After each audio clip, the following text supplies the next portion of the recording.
Hello food lovers. Street food ಸ್ಟೈಲ್ನಲ್ಲಿ ಗರಿ ಗರಿಯಾದ ಸಮೋಸನ ಸಖತ್ ಟೇಸ್ಟಿಯಾಗಿ ಮನೆಯಲ್ಲೇ ತುಂಬ ಈಸಿ ಮೆಥಡಲ್ಲಿ ಹೇಗೆ ಮಾಡೋದು ಅಂತ ನಾನಿವತ್ತು ನಿಮಗೆ ತೋರಿಸ್ಕೊಡ್ತೀನಿ. ನಿಮಗೂ ಇದೇ ಥರ ಒಳ್ಳೆ ರೆಸಿಪಿ ಬೇಕಾ? ನಮ್ಮ ವಿಡಿಯೋನ ಸ್ಕಿಪ್ ಮಾಡದೆ ಕೊನೆ ತನಕ ನೋಡಿ, ನೀವು ಟ್ರೈ ಮಾಡಿ. ವೀಕ್ಷಕರೇ ಯಾರಾದರೂ ಹೊಸದಾಗಿ ನಮ್ಮ ಚಾನಲ್ಗೆ ಬಂದಿದ್ದರೆ ದಯವಿಟ್ಟು ಇವಾಗಲೇ ಸಬ್ಸ್ಕ್ರೈಬ್ ಮಾಡ್ಕೊಳ್ಳಿ. ನೀವು ಸಬ್ಸ್ಕ್ರೈಬ್ ಮಾಡ್ಕೊಳ್ಳೋದ್ರಿಂದ ನಾವು ಮತ್ತಷ್ಟು ಹೊಸ ವೀಡಿಯೋಸ್ ಮಾಡಲಿಕ್ಕೆ ತುಂಬ ಸಪೋರ್ಟ್ ಸಿಗುತ್ತೆ. ನಾನು ನಿಮ್ಮ Lakshmi. Welcome to Lakshmi recipes. ನೋಡಿ ವೀಕ್ಷಕರೇ, ನಾನಿಲ್ಲಿ 2 ಕಪ್ ಮೈದಾ ಹಿಟ್ಟನ್ನ ತೊಗೊಂಡಿದ್ದೀನಿ. 3 ದೊಡ್ಡ ಸೈಜ್ ಈರುಳ್ಳಿನ ಈ ರೀತಿ ಚಿಕ್ಕದಾಗಿ ಕಟ್ ಮಾಡಿ ತೊಗೊಂಡಿದ್ದೀನಿ. ಇದು 1 ಕಪ್ ಆಗಿದೆ. 1 ಕಪ್ ಪೇಪರ್ ಅವಲಕ್ಕಿ,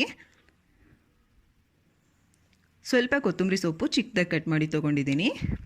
1 ರಿಂದ 2 ಮೆಣಸಿನ್ಕಾಯಿ ಈ ರೀತಿ ಚಿಕ್ಕದಾಗಿ ಕಟ್ ಮಾಡಿ ತೊಗೊಳ್ಳಿ. ಅರ್ಧ ಟೇಬಲ್ ಸ್ಪೂನ್ ಖಾರದ ಪುಡಿ, ನಿಮ್ಮ ಖಾರಕ್ಕೆ ಅನುಗುಣವಾಗಿ ತೊಗೊಳ್ಳಿ. ಅರ್ಧ ಟೇಬಲ್ ಸ್ಪೂನ್ ಧನಿಯಾ ಪುಡಿ, ಅರ್ಧ table spoon garam masala, 1/4 table spoon ಅರಿಶಿನ ಪುಡಿ, 1/4 ಟೇಬಲ್ ಸ್ಪೂನ್ ಚಾಟ್ ಮಸಾಲ ತೊಗೊಂಡಿದ್ದೀನಿ. ಇದು ಆಪ್ಷನಲ್ಲು. ರುಚಿಗೆ ತಕ್ಕಷ್ಟು ಉಪ್ಪು, ಡೀಪ್ ಫ್ರೈಗೆ ಎಣ್ಣೆ. ಇವಾಗ ತಯಾರಿ ವಿಧಾನ ನೋಡೋಣ. ಒಂದು ಬೌಲ್ ತೊಗೊಂಡು ಅದಕ್ಕೆ ಹಿಟ್ಟನ್ನ ಹಾಕ್ಕೊಳ್ಳಿ. ನಂತರ 2 ಟೇಬಲ್ ಸ್ಪೂನ್ ಎಣ್ಣೆನ ಕಾಯಿಸ್ಕೊಂಡು ಈ ರೀತಿ ಹಾಕ್ಕೊಳ್ಳಿ. ಹಿಟ್ಟ ಮೇಲೆ ಬಿಸಿ ಇರುತ್ತೆ, ಕೈ ಹತ್ರ ಕಲಿಸ್ಕೊಳ್ಳೋಕೆ ಹೋಗಬೇಡಿ. ಸ್ಪೂನ್ ಸಹಾಯದಿಂದ ಈ ರೀತಿ ಕಲಿಸ್ಕೊಳ್ಳಿ ಒಂದು ಸಲ ಚೆನ್ನಾಗಿ.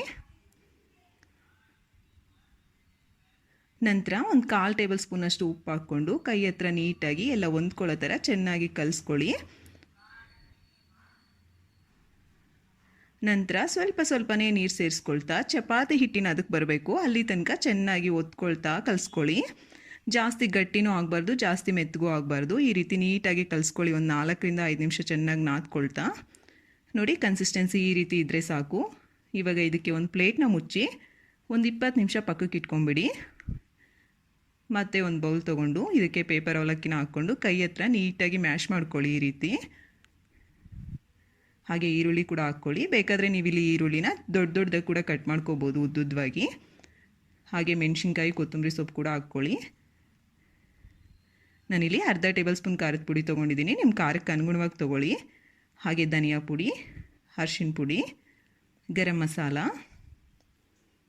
ಚಾಟ್ ಮಸಾಲ, ರುಚಿಗೆ ತಕ್ಕಷ್ಟು ಉಪ್ಪು ಹಾಕ್ಕೊಂಡು ಎಲ್ಲವೂ ನೀಟಾಗಿ ಹೊಂದ್ಕೋಬೇಕು. ಅಲ್ಲಿ ತನಕ ಚೆನ್ನಾಗಿ ಕಲಿಸ್ಕೊಳ್ಳಿ. ಎಲ್ಲವನ್ನು ಮಿಕ್ಸ್ ಮಾಡ್ಕೊಳ್ತಾ ಕಲಿಸ್ಕೊಳ್ಳಿ. ನೋಡಿ, ಈ ರೀತಿಯಾಗಿರಬೇಕು.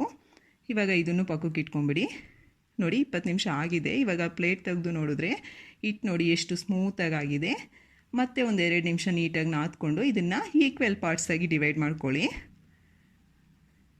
ನೋಡಿ, ಈ ರೀತಿಯಾಗಿ ಡಿವೈಡ್ ಮಾಡ್ಕೊಳ್ಳಿ. ನನಗಿಲ್ಲಿ 3 ಆಗಿದೆ. ಮತ್ತು ಇದನ್ನ ರೌಂಡಾಗಿ ಮಾಡ್ಕೊಳ್ಳಿ. ಇವಾಗ ನಾನಿಲ್ಲಿ ಫ್ಲೋರ್ ಮೇಲೆ ಉಜ್ಕೊಳ್ತಿದ್ದೀನಿ. ಒಂದು ಸ್ವಲ್ಪ ಹಿಟ್ಟು ಹಾಕ್ಕೊಂಡು ಈ ರೀತಿ ತಗೊಂಡು ನೀಟಾಗಿ ಉಜ್ಕೊಳ್ಳಿ. ನಿಮಗೆ ಎಷ್ಟು ಸಾಧ್ಯ ಆಗುತ್ತೋ ಅಷ್ಟು ತೆಳುವಾಗಿ ಉಜ್ಕೊಳ್ಳಿ. ನೋಡಿ ಎಷ್ಟು ತೆಳುವಾಗಿ ಬಂದಿದೆ. ನನಗೆ ಕೈ ಕಾಣಿಸ್ತಿದೆ ನೋಡಿ. ಇಷ್ಟು ತೆಳುವಾಗಿ ಉಜ್ಕೊಳ್ಳಿ. ನಂತರ ಸ್ಟವ್ ಆನ್ ಮಾಡಿ ಪ್ಯಾನ್ ಇಟ್ಟು, ಪ್ಯಾನ್ಗೆ ಆದಮೇಲೆ ಇವಾಗ ಲೋ ಫ್ಲೇಮ್ಗೆ ಟರ್ನ್ ಮಾಡಿಕೊಂಡು ಶೀಟ್ನ ಹಾಕ್ಕೊಂಡು ಒಂದು 3 ರಿಂದ 4 ಸೆಕೆಂಡು ಫ್ರೈ ಮಾಡ್ಕೊಳ್ಳಿ ಸಾಕು. ಮತ್ತು ಇನ್ನೊಂದು ಕಡೆ ಟರ್ನ್ ಮಾಡಿಕೊಂಡು ಅದನ್ನು ಅಷ್ಟೇ ಫ್ರೈ ಮಾಡ್ಕೊಳ್ಳಿ. ಎಲ್ಲವನ್ನು ಇದೇ ರೀತಿ ಮಾಡ್ಕೊಳ್ಳಿ. ನೋಡಿ, ಈ ರೀತಿ ಇರಬೇಕು. ಎಲ್ಲವನ್ನು ಇದೇ ರೀತಿ ಮಾಡಿಕೊಂಡು ನಾನು ಎಲ್ಲವನ್ನು ಒಂದ್ರ ಮೇಲೆ ಒಂದು ಹಾಕ್ಕೊಂಡು ಕಟ್ ಮಾಡಿ ತೋರಿಸ್ತಾ ಇದ್ದೀನಿ, ನಿಮಗೆ ಈಸಿ ಆಗುತ್ತೆ ಅಂತ. ಈ ರೀತಿ ಕಾರ್ನರ್ನ ಕಟ್ ಮಾಡ್ಕೊಂಬಿಡಿ. ಇದನ್ನೇನು ವೇಸ್ಟ್ ಮಾಡೋಕ್ಕೆ ಹೋಗಬೇಡಿ. ಚಿಕ್ಕದಾಗಿ ಕಟ್ ಮಾಡಿ ಆಯಿಲಲ್ಲಿ ಹಾಕಿದ್ರೆ ಸ್ನ್ಯಾಕ್ಸ್ ಥರ ತುಂಬ ಚೆನ್ನಾಗಿರುತ್ತೆ ತಿನ್ನೋಕ್ಕೆ. ಮಕ್ಳಿಗೆ ಕೊಟ್ಟರೆ ತುಂಬ ಎಂಜಾಯ್ ಮಾಡ್ತಾ ತಿಂತಾರೆ. ನೋಡಿ, ಮಧ್ಯದಲ್ಲಿ ಈ ರೀತಿ ಕಟ್ ಮಾಡ್ಕೊಳ್ಳಿ. ಇಷ್ಟೇ ವೀಕ್ಷಕರೇ, ನಿಮಗೆ ಸಮೋಸ ಶೀಟ್ ರೆಡಿ ಆಗಿಬಿಡುತ್ತೆ. ಇವಾಗ ಇದನ್ನು ಈ ರೀತಿ ಕೋನ್ ಶೇಪಲ್ಲಿ ಸುತ್ಕೊಳ್ಳಿ. ಒಂದು 2 ಟೇಬಲ್ ಸ್ಪೂನ್ ಮೈದಾ ಹಿಟ್ಟು ಹಾಕಿ ಒಂದು 3 ರಿಂದ 4 ಟೇಬಲ್ ಸ್ಪೂನ್ ನೀರು ಹಾಕಿ ನೀವು ಪೇಸ್ಟ್ನ ಪ್ರಿಪೇರ್ ಮಾಡಿಕೊಂಡು ಈ ರೀತಿ ಎಡ್ಜ್ಗೆ ಹಚ್ಕೊಂಡು ಪೇಸ್ಟ್ನ ನೀಟಾಗಿ ಇದನ್ನು ಕವರ್ ಮಾಡ್ಕೊಂಬಿಡಿ. ಮೂಲೆಯಲ್ಲಿ ಏನಾದರೂ ಒಂದು ಸ್ವಲ್ಪ ಗ್ಯಾಪ್ ಬಂದಿದೆ ಅಂದರೆ ಪೇಸ್ಟ್ನ ಹಚ್ಚಿ ಕ್ಲೋಸ್ ಮಾಡ್ಕೊಂಬಿಡಿ. ನೋಡಿ, ನಿಮಗೆ ಕೋನ್ ರೆಡಿ ಆಯಿತು. ಇವಾಗ ನಾವು ಮೊದಲೇ ಪ್ರಿಪೇರ್ ಮಾಡಿ ಇಟ್ಟಿದ್ವಲ್ಲ ಮಿಶ್ರಣನ, ಅದನ್ನೆಲ್ಲವನ್ನು ನೀಟಾಗಿ ಈ ರೀತಿ ಕೂರ್ಕೊಂಡು ಕೈಯಲ್ಲಿ ಒತ್ಕೊಳ್ತಾ ಸೇರಿಸ್ಕೊಂಬಿಡಿ.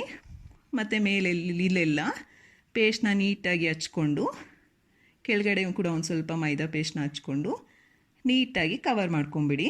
ನೋಡಿ, ಈ ರೀತಿಯಾಗಿ ಕಾರ್ನರಲ್ಲಿ ಎಲ್ಲೂ ಓಪನ್ ಇದ್ದರೆ ಅದನ್ನೆಲ್ಲ ಕ್ಲೋಸ್ ಮಾಡ್ಕೊಂಬಿಡಿ. ನೋಡಿ, ಈ ರೀತಿಯಾಗಿ ನೋಡಿ ಎಷ್ಟು ಚೆನ್ನಾಗಿ ಬಂದಿದೆ ಅಲ್ವಾ ಶೇಪು.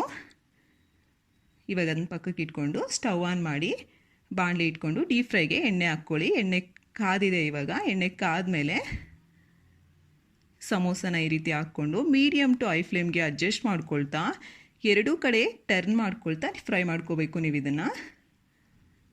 ನೋಡಿ ಈ ರೀತಿಯಾಗಿ ಆವಾಗವಾಗ ಟರ್ನ್ ಮಾಡ್ಕೊತಾ ಇರಬೇಕು.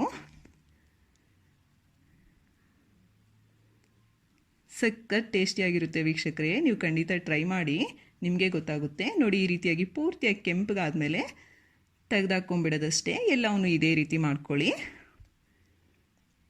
ಇಷ್ಟೇ ವೀಕ್ಷಕರೇ, ನಿಮಗೆ ತುಂಬ ಟೇಸ್ಟಿಯಾಗಿರುವಂತಹ ಆನಿಯನ್ ಸಮೋಸ ರೆಡಿ. ನೀವು ಟ್ರೈ ಮಾಡಿ, ನಿಮಗೆ ಖಂಡಿತ ಇಷ್ಟ ಹಾಗೆ ಆಗುತ್ತೆ. ವಿಡಿಯೋನ ಲೈಕ್ ಮಾಡಿ, ಸಬ್ಸ್ಕ್ರೈಬ್ ಮಾಡ್ಕೊಳ್ಳೋದು ಮಾತ್ರ ಮರ್ತೋಗಬೇಡಿ. ಹಾಗೆ ಕಾಮೆಂಟ್ ಮಾಡಿ. Thank you for watching.